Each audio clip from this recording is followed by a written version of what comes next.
I mean, this dude is a guy that is a four-time champion, a four-time league MVP. It's not a six-time champion, a four-time champion. You talk about teams that LeBron is going against, and KD with Steph and Clay. Jordan never went with against anybody like that. Guess that, Michael Jordan. Don't come to me about GOAT James and giving me some youngster as great as Giannis is, young whippersnapper, wet behind the ears, breath smelling like Similac. When Stephen A. Smith speaks on the NBA, the world listens. But when he opens his mouth about the greatest to ever touch a basketball, the debate becomes a battlefield. The title of GOAT in basketball is more than just rings, stats, or longevity. It is about dominance. It is about impact. It is about being feared and revered. And in that conversation, one name stands above all others: Michael Jeffrey Jordan. For those who want to toss in names like LeBron James, Steph Curry, or even Giannis Antetokounmpo, Stephen A. makes it clear there is a ceiling, and that ceiling is Jordan. LeBron may be climbing the mountain, but he is not standing on the summit. He is staring up at the man who defined winning. Jordan's aura was built on perfection, while LeBron's legacy is stained by struggles in the very moments that defined MJ. This script breaks down the exact words of Stephen A. Smith, each line a reminder that while LeBron is second all-time, he is still light years behind the shadow of Jordan. If you're tired of weak GOAT takes, hit that subscribe button now, like the video, and drop a comment saying Jordan forever. This is Overall News Focus. Let's settle it. Stephen A. opens the conversation by acknowledging LeBron's greatness. There is no sugarcoating it. LeBron James is not just some talented guy who showed up and played basketball. He is a four-time NBA champion. He has been crowned league MVP 4 times. Those are not numbers that should be ignored. But in the eyes of Stephen A. Smith, this recognition is not a declaration of the greatest of all time. It is a reminder that LeBron's place in history is carved near the top, but not at the peak. Being a 4-time MVP in a league that has spanned generations is a mark of consistent dominance, and Stephen A. is not here to diminish that. However, he uses this fact to set a boundary. He is saying to the world, yes, LeBron is amazing, but there is a level beyond that kind of greatness, and that level belongs to Michael Jordan. Jordan was a 6-time champion and a 5-time MVP, but even those numbers do not do him justice. Jordan's MVPs came when the league was filled with killers, guys who could take your soul every night. Jordan was not just better than the field, he was obliterating it. LeBron's 4 MVPs are scattered across a league that has shifted towards pace, space, and skill, not brute force and defensive savagery. Stephen A. is placing LeBron high on the mountain, but he is not touching the clouds like MJ. This is not hate, this is hierarchy. Jordan created the standard, and LeBron is one of the very few who even come close. But close is not the crown. I mean, this dude is a guy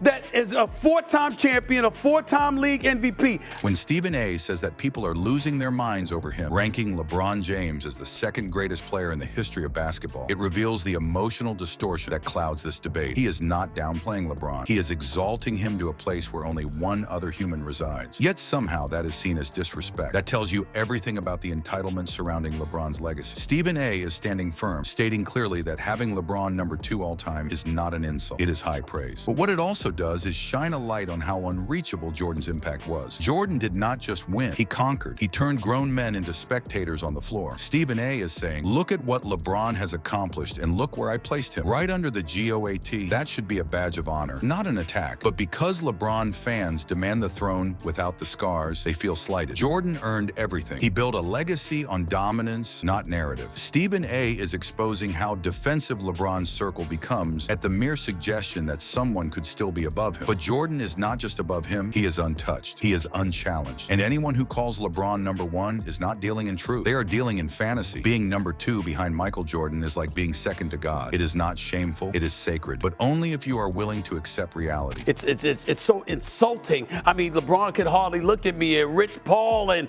Maverick and everybody losing their damn mind. I got him number 2 all time in the history of basketball, and that's an insult. This is where Stephen A. delivers the knockout punch. Michael Jordan never even allowed an NBA Finals series to get to a Game 7. Not once. That stat alone should shut down every argument that tries to elevate LeBron above Jordan. When Jordan got to the finals, he closed. He destroyed. He did not entertain the idea of failure. He strangled it before it could breathe. Stephen A. is not throwing out trivia here. He is laying down a fact that screams legacy. Jordan's greatness was defined by his ability to rise above the moment and snatch reached victory before the moment could even test it. LeBron, on the other hand, has dragged fans through Game 7s, Game 6s, and some of the most gut-wrenching finals collapses ever seen. He has been great. He has been historic, but he has also left the door open for doubt. That door never existed with Michael Jordan. Stephen A. is highlighting the difference between control and chaos. Jordan brought control. LeBron invites chaos. That is why we debate LeBron's greatness. We argue about context. We justify the losses. We pull out excuses. But with Jordan, there are no asterisks. There are no explanations needed. He was perfect in the biggest moments. And that kind of greatness does not need a debate. It is final. It is eternal. Appearances, Tim Lakeland, correct me if I'm wrong,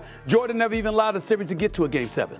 He never allowed it to get that close. When you talk about the greatness of LeBron James, there have been times where we've debated. Stephen A. Smith did not just dismiss the GOAT debate with this one, he annihilated the entire conversation with brutal honesty and unapologetic conviction. This is the voice of a man who has seen greatness and refuses to allow this new era of basketball revisionism to dilute the legend of Michael Jordan. When Stephen A. mocks the idea of being presented with Giannis Antetokounmpo or any young whippersnapper as a valid comparison in the same sentence as Michael Jordan, he is not insulting today's stars. He is defending the standard that Jordan set. He is drawing a line in the hardwood, reminding everyone that there are levels to this. Yes, Giannis is dominant. Yes, he is an MVP and an NBA champion. But he is still a product of this generation, still finding his way, still learning how to carry the weight of a dynasty. And that is precisely the point. Michael Jordan was never learning on the job. He was redefining the job from the moment he entered the league. The Similac line is not just a jab. It is a metaphor for the immaturity and premature coronation of today's stars. Stephen A. is saying that Jordan should not be dragged into these debates until someone earns the right to be mentioned in his company. And even then, it still might not be enough. The bar Jordan set was built on 6 rings, 6 finals MVPs, unrelenting dominance, and unmatched hunger. He did not need time to grow into greatness. He was great the moment he stepped on the court. This is not about disrespecting the present. It is about protecting the past from revisionist narratives. Stephen A. has had enough of the GOAT label being passed around like it is a participation trophy. Jordan's greatness is not up for debate, not in his world, not in any world where basketball purity still matters. That Michael Jordan. Don't come to me about GOAT James and giving me some youngster as great as Giannis is, young whippersnapper, wet behind the ears, breath smelling like Similac. In this quote, Stephen A. Smith is peeling back the illusion that greatness today means the same thing as it did when Jordan ruled the NBA. He is confronting the truth that too many refuse to admit. The NBA during Michael Jordan's reign was not a collection of stars competing equally. It was Michael Jordan, and then it was everyone else gasping for air in his shadow. Smith names Kevin Durant a walking bucket with titles in Kobe Bryant, a legend in his own right, and still makes it clear that neither commanded the aura that Jordan did. That is not about skills. That is about presence. That is about fear. Stephen A. brings up reverence and fear not as a poetic contrast, but as a basketball truth. Players did not just respect Jordan, they feared him. They were terrified of what he could do. They did not walk onto the court thinking they had a shot. They walked on knowing they had to survive. That level of fear is rare. LeBron James has faced plenty of competition. He has earned immense respect, but he never controlled the psychological game like Jordan did. Teams did not shrink under the weight of LeBron's presence the way they crumbled in front of Michael. Stephen A. wants everyone to understand that there is a chasm between being admired and being worshipped. And Jordan was worshipped. He was the end of the argument before it even started. His dominance created an era where everybody knew who the top dog was. There was no confusion, no doubt. That certainty, that absolute command over the league is what separates Jordan from every player before or after him. Stephen A. is not saying others were not great. He is saying they did not own the sport the way Jordan did. And that is what defines a true GOAT. Well, is KD on that level? You know, Kobe back in the day, was he on that level? God rest his soul. Others as well. But when Michael Jordan was playing, was it not Michael Jordan and everybody else? Did everybody not know it was Michael Jordan and everybody else? Is there not a difference between respect and reverence as opposed to fear? Stephen A. Smith hits a nerve that always gets overlooked. The idea that LeBron James somehow faced tougher competition than Jordan, and that makes his accomplishments more impressive. But Stephen A. flips that script with the rawest form of logic. He says we would not even know if Jordan could beat those teams because he never had to. And why is that? Because Jordan ended dynasties before they started. He crushed aspirations before they could become legacies. LeBron has indeed faced super teams, but there is a reason why those super teams had to exist in the first place. It was because of Michael Jordan. It's not a 6-time champion, a 4-time champion. You talk about teams that LeBron has gone against, and KD with Steph and Clay. Jordan never went with against anybody like that. Stephen A. Smith is not here to feed into modern narratives. He is here to make sure history remains untarnished. His position is simple and unwavering. Michael Jordan is the greatest of all time. LeBron James is second. That is not not disrespect. That is basketball truth. 6 titles, 6 finals MVPs, the ultimate closer, the standard that greatness is measured against. LeBron is a legend. He is a 4-time champion. He is a once-in-a-generation athlete, but he is not the GOAT, and Stephen A. will never let that line be crossed. Every time the debate is brought to his doorstep, he slams it shut with facts, with passion, and with reverence for a man who changed the game forever. There is no shame in being number 2, but there is only one number 1, and that is Michael Jeffrey Jordan. Now let your voice be heard. Do you agree with Stephen A? Drop your thoughts in the comments. Smash that like button if you ride with MJ. Subscribe to Overall News Focus for more heated takes, legendary debates, and the real truth behind the greatest game on earth. This is not just basketball. This is legacy.